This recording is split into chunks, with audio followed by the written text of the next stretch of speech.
Hi everyone. Today I will show you how we can use optional chaining and Nullish Coalescing operator to simplify and increase the readability of your code. Let's talk about optional chaining first.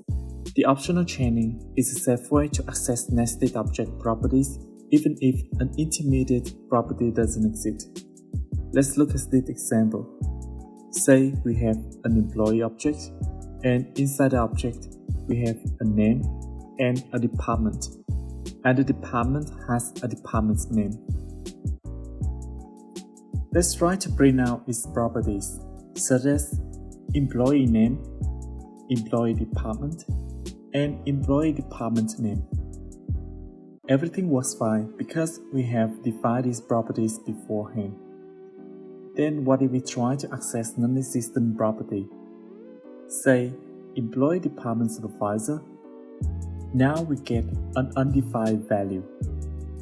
What if we try to dive in even deeper and get supervisor name?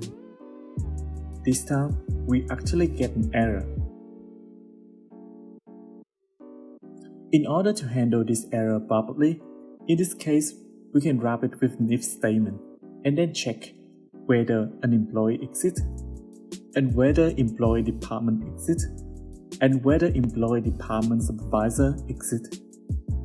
Of course, you can also check to see if supervisor has a name as well, but this should be enough in this case. So only when all these things exist, then we can proceed to get the supervisor name. Another way that we can use to handle this error is to use try catch. Let's try to console log supervisor name, and if there's an error, we will catch it and check to see if the error is an instance of type error. If that's the case, then we can handle the errors here. In this scenario, we'll just simply print out undefined. As you can see, the more deeply nested the properties are, the more tedious our code becomes, and neither of these approaches are ideal solution anyway. So this is where optional chaining will come to rescue. Instead of using previous approaches, we can deal with the error by using optional chaining.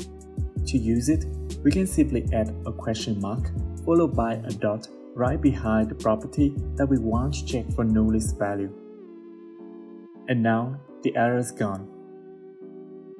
So what happens is that the optional chaining operator stops the evaluation if the path before the optional chaining operator is undefined or null, and just return undefined value. In our case, because the supervisor is undefined, it will return undefined and stop proceeding any further down. Of course, you can stack up the optional chaining operator as well. Here we can add that to the department. However, it's important to remember that the variable before the optional chaining operator must be declared. So if we try to access employer instead of employee, even with optional chaining operator, we will receive a reference error. So just keep that in mind. Aside from what we have seen, we can also use the optional chaining operator with different syntax. The optional chaining operator can be applied to bracket notation, to an array, or to a function. Once we know the power of the optional chaining, let's learn how to use it with Nullish Coalescing operator to improve our code. The Nullish Coalescing operator is represented with double question mark, and it has two values on two sides.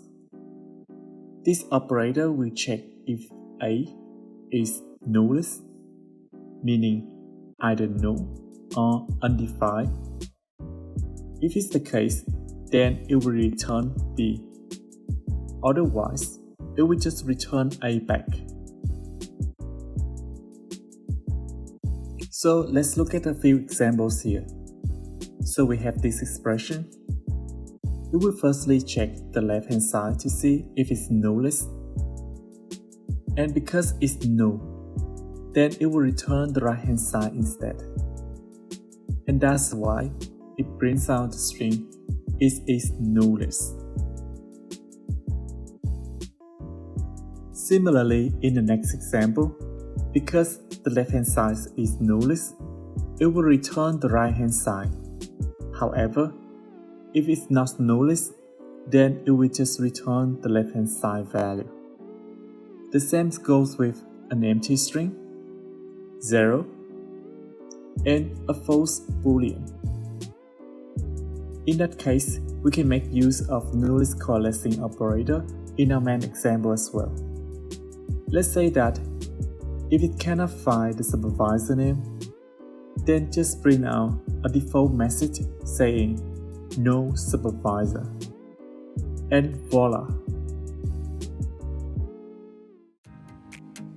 And that's the end of the video. If you find this video helpful, please drop a like and subscribe to my channel. And I will see you in the next video.